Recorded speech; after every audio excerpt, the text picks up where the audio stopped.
¿Cómo estás, Cristian? Me alegro tanto que estés acá conmigo. Si hay alguien con quien me gusta charlar es con Cristian Duarte. Buen día a los dos. Primero, gracias por invitarme y por recibirme con torta frita. La verdad, vendría todas las mañanas con torta frita. No, toda la mañana no hay torta. No, toda la mañana no. Hoy porque está la chica. Hoy porque vinieron las chicas temprano. Buen día al operador y buen día a la audiencia. Muchas gracias, acá estoy contento. Che, bueno, contame, ¿cómo venís? ¿Cómo estás viendo todo? ¿Cómo estás trabajando? Vienen bien. Nosotros venimos bien, pero bien gracias, es fruto de la militancia, es fruto del trabajo que venimos haciendo.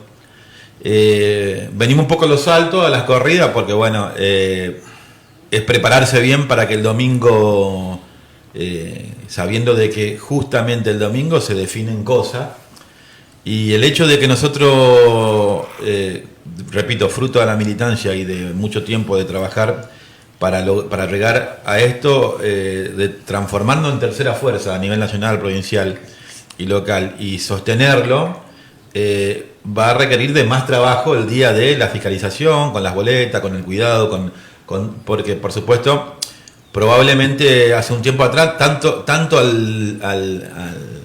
al resto de las agrupaciones, al resto de las listas no le preocupaba el Frente de Izquierda, pero ahora sí, porque tiene un voto cautivo, porque hay mucha gente que confía. Y más allá del voto castigo, vos podés votar castigo eligiendo un producto de marketing, como los hay un montón ahora, por ejemplo Milei, que es un producto de marketing.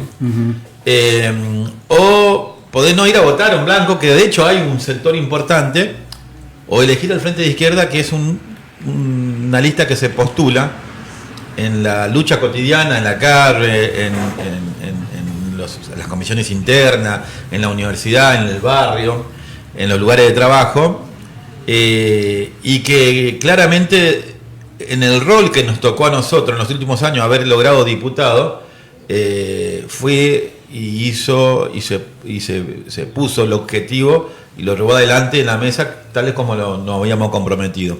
Entonces, el Frente de Izquierda tiene un sector que nos acompaña, bastante grande, y nosotros le vamos a rendir homenaje a eso, pero no solamente eso.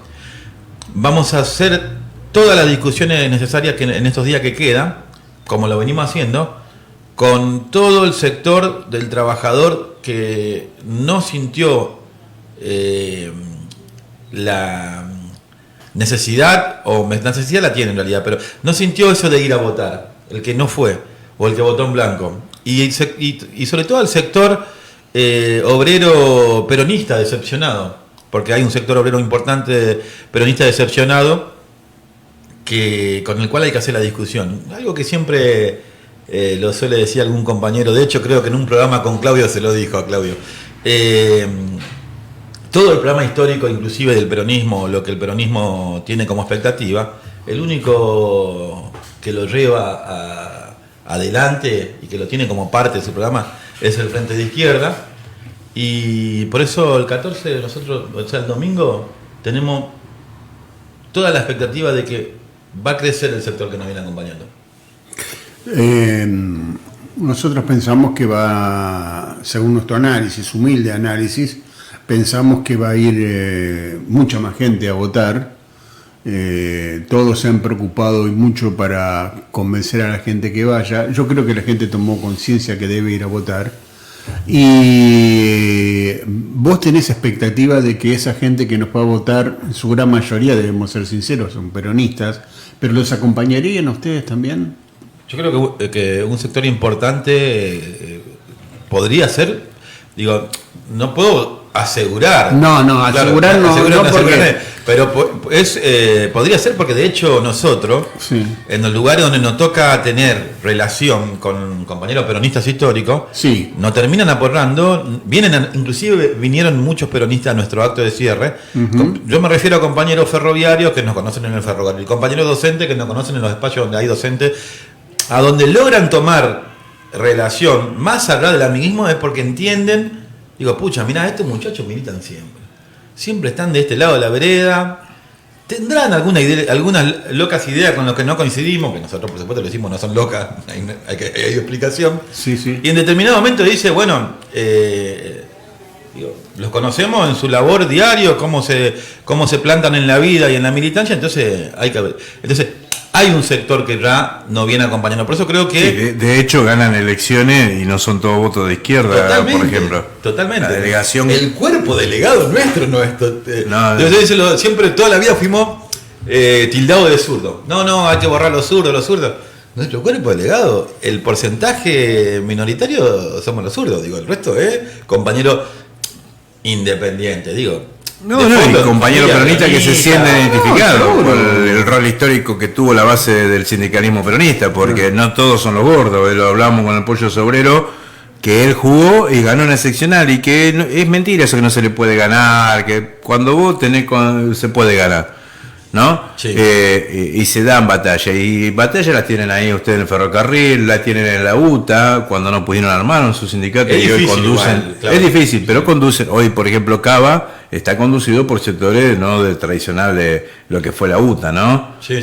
Y estamos hablando de sindicatos que en su época fueron combativos también, porque Palacio no digamos que era un tipo de la ultraderecha, nada, y sin embargo la izquierda le pudo ganar elecciones. Bueno, sin ir más lejos, en teoría digo, porque en realidad no hay ningún documento, ninguna afirmación, ninguna imagen, ni un compañero que se anima a decir que Pedraza militó, se proyectó a la Unión Ferroviaria siendo un referente combativo, pero viene del PCE, es un tipo que llegó antes de ser lo que fue, que tuvo un trayecto combativo en el ferrocarril. Por supuesto, los 90 claramente marca que Pedraza estuvo parado del otro lado, porque en los 90 todos sabemos, los ferrocarriles dejaron de circular, la Unión Ferroviaria fue cómplice, 90.000 compañeros en la calle. Como dice Pablo Oviedo, pasado de gloria, presente de mierda. Destrucción de absolutamente todo. El ferroviario hoy no tiene un policlínico, teníamos 42. Yo nací ahí, Comodoro Pi. Yo soy nacido en el tercer piso de Comodoro Pi, que hoy es un juzgado. Sí. Y fui porque mi papá era del ferroviario y no había en la zona, 55 años. En el hospital ferroviario, decís vos. Hospital ferroviario, sí, claro, Comodoro Pi. Era sí, el hospital ferroviario, el hospital sindical más grande de América Latina. Totalmente. Esto también era el policlínico ferroviario más grande, un hospital gremial que sea. Yo lo conozco, eso. Sí, pero era el más grande de América Latina, no había estructura. Hoy cuando usted va y ve ese juzgado que es Comodoro Pi, eso era un hospital. Un hospital. Y íbamos los ferroviarios. De hecho, yo nací ahí, por circunstancia de la vida. No había atención en esa zona. Hace 54 años acá en Rodríguez era el hospitalito. El hospital de Luján no se podía ir al Vicente López porque era una colonia de tuberculosis. Terminamos mi madre con el 52, llegando a 11. De ahí tomar a retiro. El viejo 52. Y nací ahí. Por eso te digo, la estructura ferroviaria, esos 50.000 kilómetros que el debate histórico lo dan de la época de San Martín. Sí. San Martín con Rivadavia, yo tenía discusiones, porque San Martín decía que el ferrocarril tenía que ser una telaraña que una provincia para unir regiones y articular la economía interna. Rivadavia decía que había que sacar todo el puerto. Claro, tenía que ser el abanico, todo hacia el puerto para llevarse las riquezas de la Argentina y facilitarle la salida de la riqueza de la Argentina al puerto con un transporte barato. Pero me da de qué época tiene conciencia de clase el ferrocarril. En ese debate, inclusive ambas partes ambas posiciones estaban representadas en el dibujo del ferrocarril argentino, porque tenía las dos cosas, digo, lo que preparaban los ingleses para robarse hacia los puertos, pero también tenía la telaraña para los puertos. Exactamente, 57.000 kilómetros de vía. El tendido ferroviario en Argentina fue de lo mejor del mundo. Y digo fue porque si bien debe quedar algunos lugares todavía, para rescatar la gran mayoría es imposible rescatar hoy con la destrucción del sistema ferroviario. Nosotros, por supuesto, tenemos toda la confianza de que de ganar en algún momento la pelea histórica que llevamos, de que el ferrocarril vuelva a reactivarse con mayor frecuencia a los distintos pueblos y que vuelva a tener ese rol para la economía del país. Claro. Pero hay un grupo importante que plantea esto. Estuve en Tucumán, en Tafí del Valle, y me sorprendí la cantidad de los viejos ferroviarios que están peleando por la apertura del norte. Y es uno de los sectores que más activo quedó. Digo, el resto está destruido, ese es el problema. Lamentablemente, digo, por eso también la Verde gana en todos lados. Mínimo hablar del gremio, estamos hablando del gremio ahora. Por eso la Verde gana en la mayoría de los sectores, porque en su destrucción logró poner todo debajo del control, debajo de sus pies, y gobierno tras gobierno, sea quien gobierne, vienen acomodándose para tener ese control. Y ese control de nada, digamos. es un control de nada, porque lo que queda son poca gente, en su gran mayoría laburando en una flexibilización y en una precarización animal. Gente que, por ejemplo, en su momento en Chaco, hace 3 años atrás, se plantó, en Chaco que no pasa un tren hace un montón de tiempo, ¿no? Yo tuve la suerte de ver el primer tren que venía de Pampa al infierno. Venía en un colectivo diciendo una bocina en el tren, viste la vía que la está haciendo el Belgrano no carga, sería, ¿no? Belgrano Nortes. Creo que lo hacen los militares, están los soldados haciendo vagones y todo. Y estaban probándola la vía. Pero bueno, hace rato. Y se plantaron porque tuvieron un descuento, creo que tuvieron un ajuste de hora, de acuerdo a lo que venían trabajando, que por supuesto era menos, porque se plantaron y le dijeron, bueno, miren, ustedes quieren seguir laburando en el ferrocarril, tienen que trasladarse a Santa Fe, o sea, tenés que irte de donde viví, porque el ferrocarril básicamente no lo puede justificar. Digo, es triste eso, pero eso es, y ahí vamos a un punto, para mí. Claro, porque en Santa Fe está Laguna Paiva, los talleres más grandes para lo que son los Trocha Angosta, sería, ¿no? Claro. Van ahí al norte, Reconquista, Laguna Paiva es una estructura que está abandonada, también un grupo ferroviario la sostiene. Claro, sí. Estuve también ahí y son ferroviarios jubilados viejos, pero mantienen esa estructura. Es una cuestión de ir a barrer, aunque sea. Y el gran problema es cuando esos ferroviarios ya no estén más. Claro. Después no queda nada. Son tipos de 80 años. La carrera ferroviaria, digo. Yo tengo 21 años de ferroviario y te puedo asegurar que hay un montón de cosas que no sé. Porque el sistema ferroviario actual no me permitió aprender.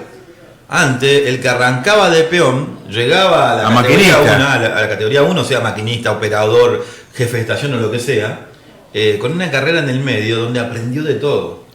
Eso no nos permitieron. Digo, parte de la destrucción fue cortar eso.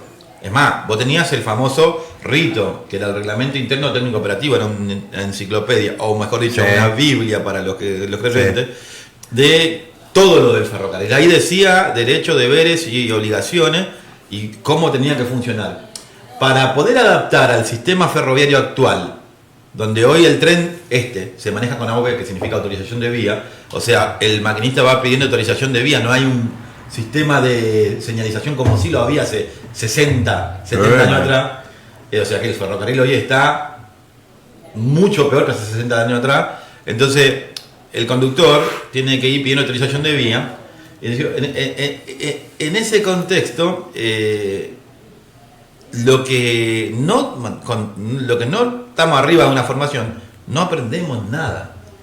Aprender de cara dura en realidad. Y volviendo al rito. Y el rito tuvo que lavarse. El famoso lavado del programa que decimos nosotros. Tuvieron que lavar el rito para que se adapte a este sistema. Claro. Porque si no, con el rito real, el tren hoy no podría funcionar. Uh-huh. Y para cerrar el tema del tren, siempre decimos, hay una sola razón por el cual no terminado de reventar el ferrocarril, quedaron algunos trenes urbanos. Porque en realidad no encontraron la forma de mover los trabajadores de su casa al trabajo. Para que sea barato y que bajar los costos. Si no, lo hubiesen reventado todo. Si el costo de traslado del trabajador se encarece, al empresario se le encarece supuestamente, entre comillas, la mano de obra. Sí. Entonces no es que era por defensa de los trabajadores, es defensa del bolsillo de las grandes empresas. No, está bien, seguro. Eso era para abaratar el costo. Bueno, pero sacándote de todo eso, dijiste una frase. Los trabajadores peronistas nos ven a nosotros más representados que su propia estructura. Tiene que ver por la situación actual de lo que hoy es el Frente de Todo, que digo, para mí tuvo tan mal soldado, tan previsto de antemano de que iba a pasar esto, de que está pasando, pero también se está soldando. Pero también un poco lo que dice Claudio. Hay una historia. Hay una historia, yo siempre repito lo mismo. Yo vengo de familia peronista, mi hermana se llama María Eva Duarte, mi viejo hasta el día de hoy se reivindica, inclusive aporra al gobierno, aunque ahora hace rato que no me rama. Sí, los peronistas cuando se enojan te van medio a la izquierda, ¿viste? Te dice, parate, te crié. Como decía, los años nos han llevado a la situación de los trabajadores donde hay un 40% de desocupación actualmente, pero no solamente eso, hay todo en la realidad cuando vos abrís la ventana ves que lo más abandonado de nuestro país son los trabajadores. Los trabajadores la base que robó a hacer al peronismo lo que es. Sí. Entonces, cuando están abandonados, ¿cómo no se van a decepcionar? Si apuestan y cada vez que llega un nuevo... un nuevo proyecto, están con toda la expectativa. Ahí viene. Vienen, te pelean, te entran, te zapatean. Nosotros que hacemos debate todos los días en la base, nos zapatean la base, y después empiezan a retroceder, a decepcionarse. Bueno, entonces, desde hace rato venimos planteando de que el Frente de Izquierda, de que apostó al campo electoral, porque nosotros no venimos del campo electoral claramente, hace un tiempo que empezamos a incursionar también en el campo electoral, empezamos a hacer este debate. Digo, el lugar para dar la pelea es este. El otro día lo decía mi compañera Mónica en un debate, cuando terminó, el día domingo, cuando terminó la primaria, que por supuesto había preocupación de un sector importante, otra vez avance de la derecha. Y con los jóvenes encima. Sí. Nosotros no solamente creemos que el avance de la derecha es relativo, porque en realidad tiene que ver con el retroceso de los demás espacios, sino que le planteamos a todo lo que tiene la preocupación que, como lo hicimos con Macri, como lo hicimos en el 2001, el Frente de Izquierda, acá están lo que vamos a dar la pelea en la calle, en el lugar que sea, y no tenemos miedo de lo que viene. Pero aparte, no nos vean solamente como actores sociales, vean como una herramienta para la pelea, porque lo que viene es ajuste, ajuste y ajuste. Se pagaron 800.000 millones de pesos, creo que son algo así no me acuerdo ahora los números, lo tenía anotado, en dólares, ¿no? Entre 3.500 millones de dólares se dio y se devolvió de vuelta al fondo para achicar la cuenta. Exactamente. Son 4.800 millones de dólares, que es lo que se va a pagar en total. En total cuando cierre diciembre. Imagínense que eso se va a aumentar mucho más en el 22. En el 22 se calcula 10.000 millones de dólares. Pone que esté Alberto renunció, se fue el que viene. Para el que viene, o se está del lado de los trabajadores del pueblo para dar la pelea, o se tiene que ver cómo se pone de acuerdo con el Fondo Monetario y todos los acreedores y los fondos buitres, etcétera. Y ese contexto es un colapso que lo que va a traer son ajuste. El otro día lo explicaba muy bien, creo que inclusive Danstein en el debate, que nosotros lo decimos siempre, pero que lo diga Danstein es importante. Cuando vos vas a un acuerdo con el Fondo Monetario, el Fondo Monetario te dice, bueno, vos acordás, pero te da un papel. Mira, tenés que sacarle plata a este porcentaje a los jubilados, esto a los docentes, así es. ¿Entendés? Entonces, digo, cuando nosotros venimos hace rato diciendo el Fondo Monetario, este pelotudo, el Fondo Monetario, ¿qué tiene que ver? Tiene que ver con esto. Vale, es como todo. Tiene que ver con esto. Entonces, yo voy al banco a sacar un crédito y ¿qué me dice? ¿Está en condiciones de sacarlo? No, mire, ¿qué tiene? ¿Cuánto gana? Listo, mire. Si usted gana 100.000, le puedo dar 20.000. Claro. Es así. Exactamente. Siempre te ponen condiciones. ¿Qué tiene de garantía? La casa, el auto. ¿Tiene algún garante? Sí, Cristian. Porque no es solamente que no quieren perder, sino que tienen que ganar más. Entonces, en ese contexto, repito, vuelvo al fundamento central, lo que viene es mucho, se vienen ajustes brutales, se vienen situaciones mucho más complicadas que la que conocemos.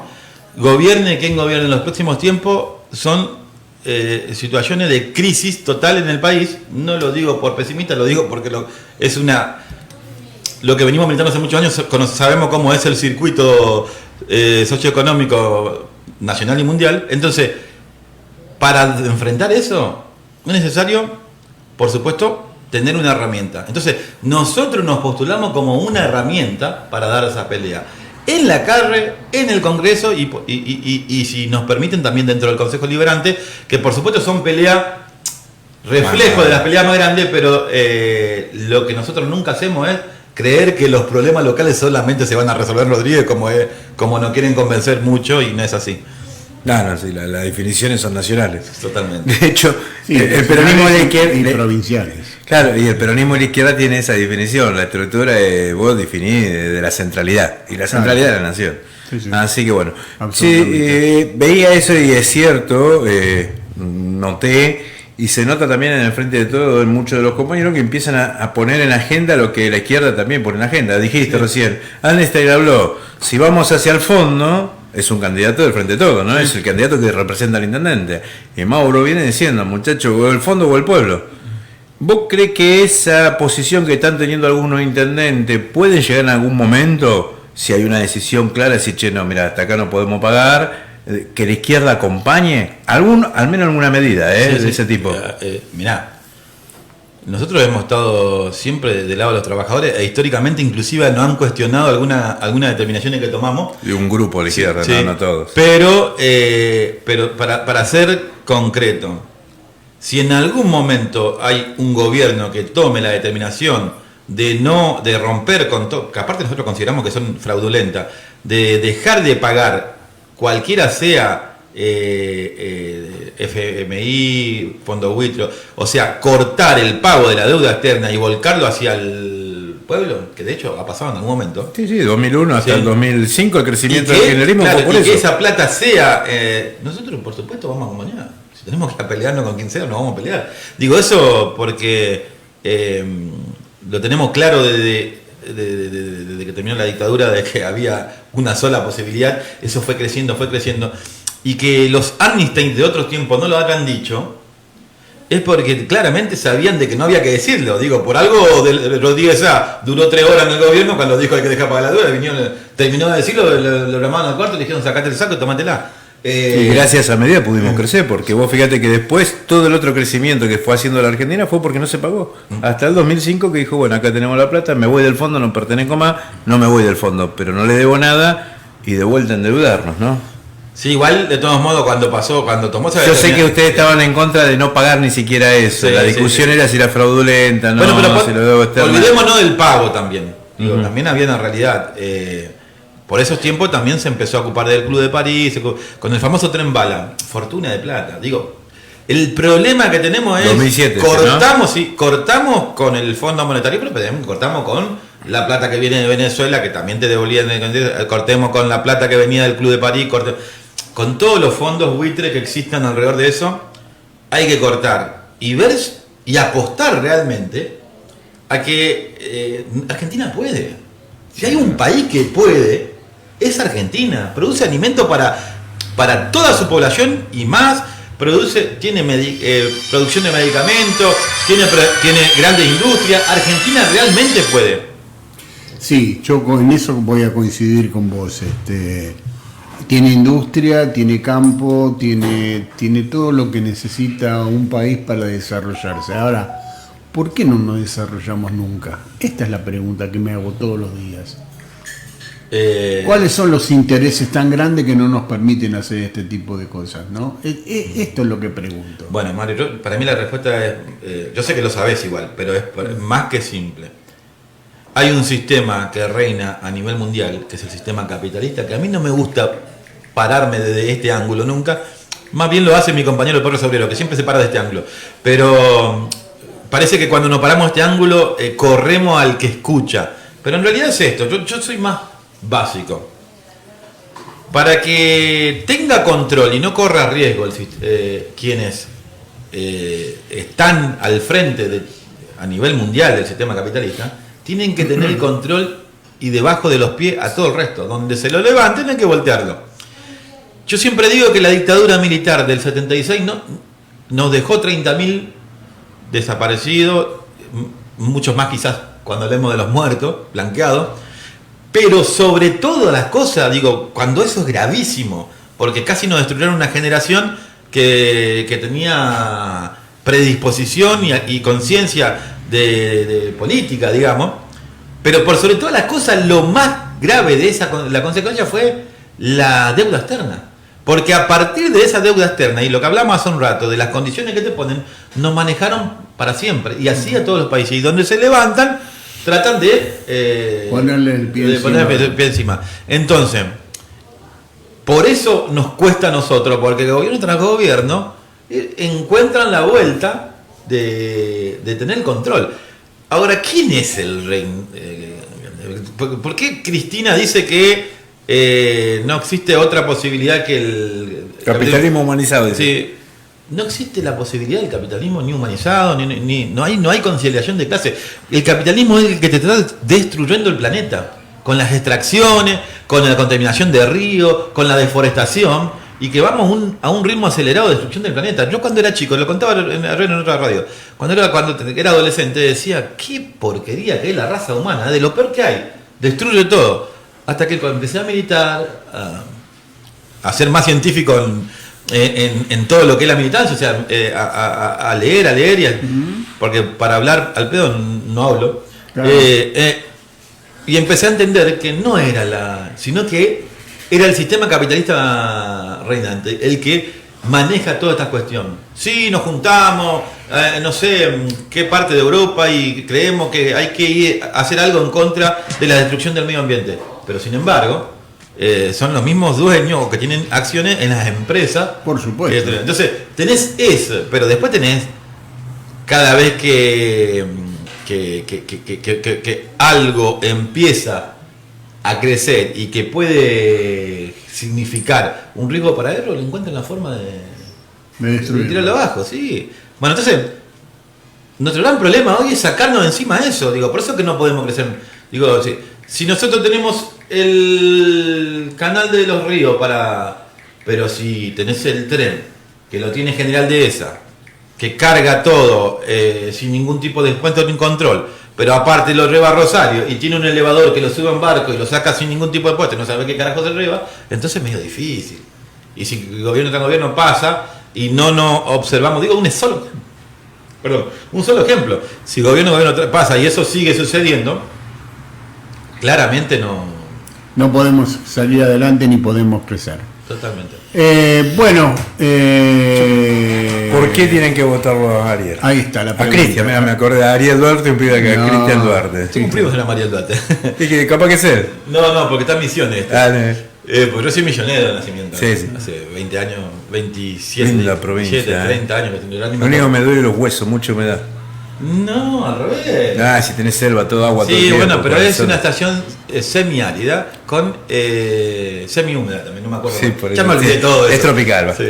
Bueno, ¿por qué ¿por qué vamos a votarte? Un poco por lo que hablábamos hace un rato. Nosotros nos postulamos, y ese es el término, para ser la herramienta de esa gran mayoría de rodriguenses que sufre los problemas hace más de 20 años. Digo hace más de 20 años para poner un tiempo lógico, sobre todo porque acá en Rodríguez hubo una explosión demográfica, sobre todo después del 2001, que nos puso sobre la mesa todos los problemas de salud, porque estaban desbordados todos los centros de salud, educativo, porque no había matrícula de escuela, yo siempre cuento que tuve que llevar a mis hijas a Moreno un tiempo,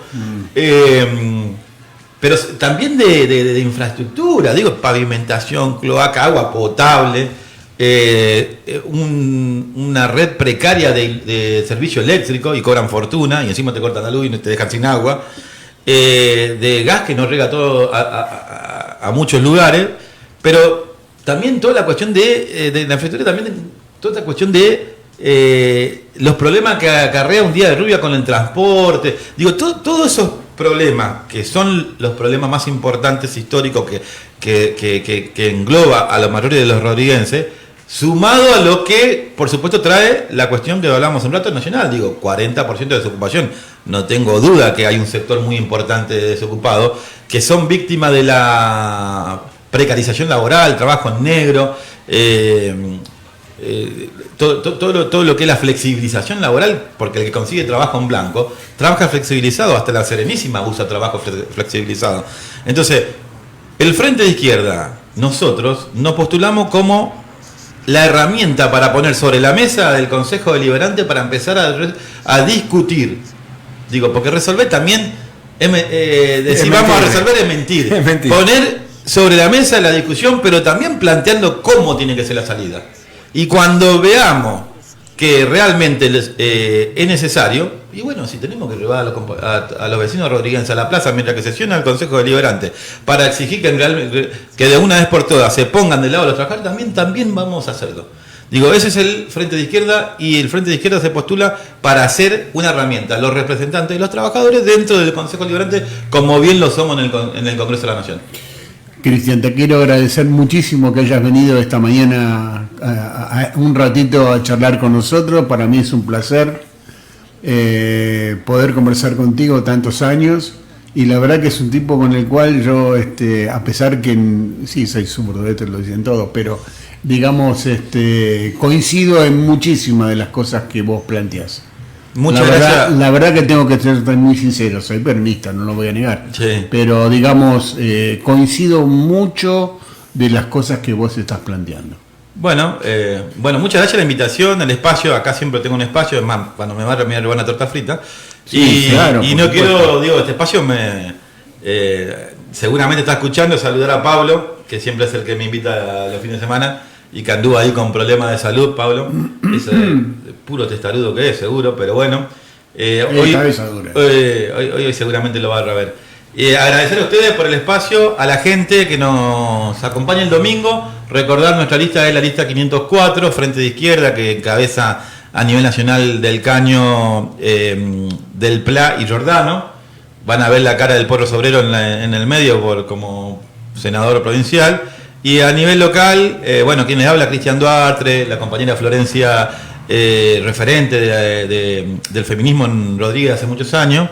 Carlito Molina, referente de distintas luchas en los barrios, y tantos compañeros que forman la lista y que por ahí en esta última parte no lo nombramos, no hablamos tanto de esto porque todo previo a las PASO lo hicimos. Compañeros que componen nuestra lista, entre los cuales hay mayoría de docentes ferroviarios, son compañeros trabajadores que en su gran mayoría viven en algún barrio vecino de esa gran mayoría que tienen estos problemas. Digo, Guillermo también, ¿no? ¿Lo tenés Guillermo? Guillermo, docente, histórico.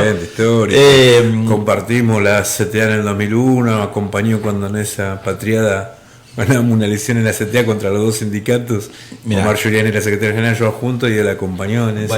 Fue secretario gremial nuestro. Está compuesto de ese material humano. Hay gente que llegó acá representando o habiendo sido parte de alguna lucha.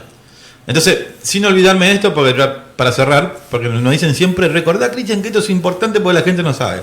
El Frente de Izquierda, cuando logra una banca, no es para Cristian Duarte la banca. Es una banca, primero rotativa, porque el primer año voy a estar yo, el segundo Florencia, el tercero. Nosotros tenemos un acuerdo dentro del Frente de Izquierda que nuestras bancas son rotativas, para que ninguno se atornille al lugar ni rompa con el compromiso que tomó previo durante la campaña electoral. Entonces, las bancas son del partido. Sí, y del pueblo trabajador. ¿Por qué? Porque cuando le ganamos en el Congreso de la Nación, para ser más gráfico de cómo funcionó, el primer año estuvo Del Caño, el segundo año estuvo en esa primera etapa Romina Del Pla, referente docente de La Matanza. Entonces, hubo un año donde la lucha docente estuvo también un lugar dentro del Congreso de la Nación. Al tercer año estuvo ahora ya Miriam por Capital. Estuvo el gringo Giordano, compañero, también referente histórico de lucha tanto de Córdoba como y la cuarta fue la compañera Mónica Slotauer, que actualmente es diputada también por la segunda por las últimas elecciones. Pero cuando Mónica cumplió su primer año, digo siempre porque yo tengo el caso más conocido, así lo hicimos en todos lados, como lo hizo Del Pla también. Mónica al día siguiente estaba barriendo en 11. Por eso que vinieron todos los medios. Dije, ¿cómo puede ser que una diputada nacional termine su mandato y esté barriendo? Porque nosotros... Son muchos los que hacen eso también, Sí. Nosotros lo que queremos hacer, o lo que hacemos mejor dicho, es lo que en realidad deberían hacer, no muchos, sino todos. Digo, vos llegás a ese lugar porque te puso la gran mayoría de los trabajadores. Entonces, tenés que retribuir a la gran mayoría de los trabajadores lo que vos te comprometiste a hacer. Y cuando termine, te volvés a tu lugar. Bueno, el Frente de Izquierda hace eso. Centralmente, es importante que las bancas del Frente de Izquierda son rotativas. Sí, y que por supuesto, apenas asumen, renuncian a la jubilación de privilegio. Lo primero que hacen es renuncian a eso. Y cada uno de nuestros diputados cobran el sueldo de un director de escuela. El resto va a las luchas. Y eso, el que quiera, dice mentira, invitamos a que venga, lo mostramos, porque realmente es así. Bueno. Gracias de verdad, Cristian, y lo mejor para vos para el domingo. Muchas gracias a tus compañeros. Muchas gracias. Muchas gracias. Bueno, Cristian Duarte, candidato a concejal, el primer candidato a concejal por el Frente de Izquierda. Lista 504. 504. Nos vamos hasta mañana. Sí.